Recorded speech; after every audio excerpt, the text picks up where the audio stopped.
পটিয়াবাসী অবশ্যই মোমবাতিতে ভোট দেওয়ার জন্য মোমবাতি থেকে যিনি প্রার্থী হয়েছেন, পটিয়ার যত প্রার্থী আছেন, আমার আব্বাজান প্রত্যেকটা প্রার্থী চেয়ে তিনি শিক্ষায় গুণে জ্ঞানে সব দিক দিয়ে তিনি আহ, যোগ্য এবং তিনি অলরেডি 5 বছর এই পটিয়ার জন্য তিনি দায়িত্ব পালন করেছেন বিদায় রাজনৈতিকভাবে তিনি এই জিনিসটা মোকাবেলা করে পটিয়ার সর্বোচ্চ মান উন্নয়ন করতে পারবেন।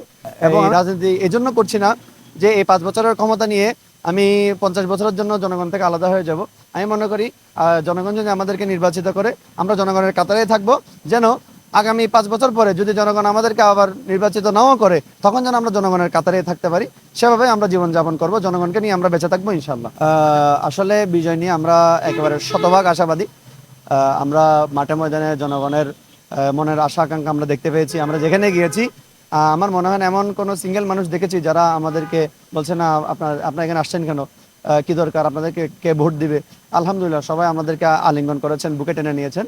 এই বিষয়ে আমরা বিজয়ের জন্য সর্বোচ্চ আশাবাদী। তো আমি আমার আব্বা হিসাবে নয়, আমি পটিয়ার একজন সন্তান হিসাবে, পটিয়ার একজন নাগরিক হিসাবে আমি আশা করব আমার আব্বা যদি সংসদে তিনি যদি বিজয়ী হন, তিনি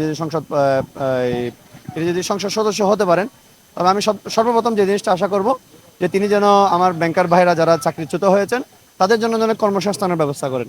দ্বিতীয়ত আমি আশা করব তিনি যেন আমাদের শিক্ষিত যে জনগোষ্ঠী আছে তাদের জন্য শিক্ষার মান উন্নয়ন করেন, যে স্কুল কলেজ ইউনিভার্সিটির প্রয়োজন এদিকে যেন তিনি নজর দেন। এবং এরপর আমি সবচেয়ে বেশি আশা করব আমাদের যে চিকিৎসা খাত, আমাদের এই পটিয়া যে সরকারি হাসপাতাল, এই হাসপাতাল মাত্র 50 শয্যার একটা হাসপাতাল। এখানে যথাযথ চিকিৎসা সরঞ্জাম যথেষ্ট অভাব আছে, আমি নিজেও ভিজিট করেছি। আমি তার কাছে এগুলোর যথাযথ মান উন্নয়নের আশা করব।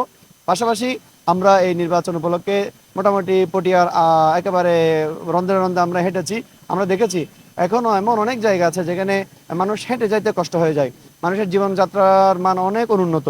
আমি আমার আব্বার কাছে আশা করব তিনি সেই দিকগুলো নজর দিবেন, রাস্তাঘাট এবং মানুষের যোগাযোগ ব্যবস্থা যথাযথ উন্নয়ন করবেন। পাশাপাশি একটা স্মার্ট পটিয়া তিনি আমাদেরকে উপহার দিবেন বলে আমি মনে করি। আচ্ছা, আমরা দেখেছি বিগত সময়ে যারাই নির্বাচিত হয়েছে প্রথমে জনগণের কাছে কাছে গেলেও পরবর্তী তাদের কাছে যেতে পারে না আশেপাশের লোকজনের কারণে। তাদের নেতৃত্বে বিভিন্ন এই চাঁদাবাজি সহ বিভিন্ন কিছু হয়। এই বিষয়ে আপনার মতামত? ধন্যবাদ। আপনার আব্বু যেহেতু এমপি প্রার্থী তাই আপনার কাছে কথা বলবো। জি, আমি এটা আপনাদেরকে একেবারে নিশ্চিতভাবে বলতে পারি যে আমার আব্বা বিগত 2014 সালে তিনি বিপুল ভোটে এই অত্র পটিয়ার ভাইস চেয়ারম্যান নির্বাচিত হয়েছিলেন।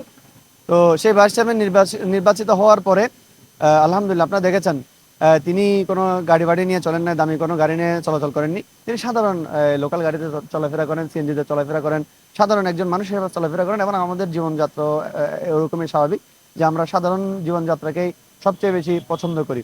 তো ইনশাল্লাহ আমরা এই রাজনীতি এজন্য করছি না যে এই 5 বছরের ক্ষমতা নিয়ে আমি 50 বছরের জন্য জনগণ থেকে আলাদা হয়ে যাব। আমি মনে করি জনগণ যদি আমাদেরকে নির্বাচিত করে আমরা জনগণের কাতারেই থাকবো, যেন আগামী 5 বছর পরে যদি জনগণ আমাদেরকে আবার নির্বাচিত নাও করে তখন যেন আমরা জনগণের কাতারেই থাকতে পারি। সেভাবে আমরা জীবনযাপন করব, জনগণকে নিয়ে আমরা বেঁচে থাকবো ইনশাল্লাহ। অত্যন্ত ধন্যবাদ। আমাদের মাইনরিটি বিশেষ করে আমাদের হিন্দু বৌদ্ধ খ্রিস্টান ভাইয়েরা যারা আছেন পটিয়ার মধ্যে, আমরা অনেক ভাইদের সাথে সাক্ষাৎ করেছি। আমাদের হিন্দু বৌদ্ধ ভাইদের সাথে আমরা একেবারে মোটামুটি গোলাগুলি কোলাকুলি করেছি আলহামদুলিল্লাহ। তাদের সাথে আমাদের বিশেষ করে আমরা যেহেতু তরিকতপন্থী, আমাদের সাথে মাইনরিটি মানুষদের সুসম্পর্কটা অনেক বেশি গভীর। সেই দিক থেকে ইনশাল্লাহ আমি মনে করি যে আমার আব্বাজান যদি নির্বাচিত হন, আমাদের মাইনরিটি ভাইয়েরা যারা আছেন, আমাদের হিন্দু বৌদ্ধ খ্রিস্টান ভাইয়েরা যারা আছেন, তারা একটি নিরাপদ পটিয়া উপহার পাবেন। যাবতীয় এখানে প্রশাসনকে এসে তাদেরকে নিরাপত্তা দিতে হবে না, জনগণের তাদেরকে নিরাপত্তা দিবে এই আশা আমি অবশ্যই করতে পারি ইনশাল্লাহ। আসলে বিজয় নিয়ে আমরা একেবারে শতভাগ আশাবাদী।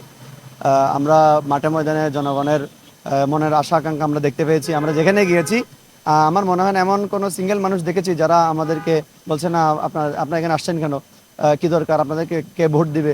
আলহামদুলিল্লাহ সবাই আমাদেরকে আলিঙ্গন করেছেন, বুকে টেনে নিয়েছেন। এই বিষয়ে আমরা বিজয়ের জন্য সর্বোচ্চ আশাবাদী। আপনি আরেকটা কি জিনিস জিজ্ঞেস করেছিলেন?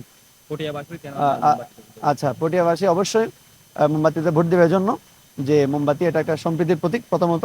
এবং পাশাপাশি মোমবাতি থেকে যিনি প্রার্থী হয়েছেন, পটিয়ার যত প্রার্থী আছেন, আমার আব্বাজান প্রত্যেকটা প্রার্থী চেয়ে তিনি শিক্ষায় গুণে জ্ঞানে সব দিক দিয়ে তিনি যোগ্য এবং তিনি অলরেডি 5 বছর এই পটিয়ার জন্য তিনি দায়িত্ব পালন করেছেন বিদায় রাজনৈতিকভাবে তিনি এই জিনিসটা মোকাবেলা করে পটিয়ার সর্বোচ্চ মান উন্নয়ন করতে পারবেন।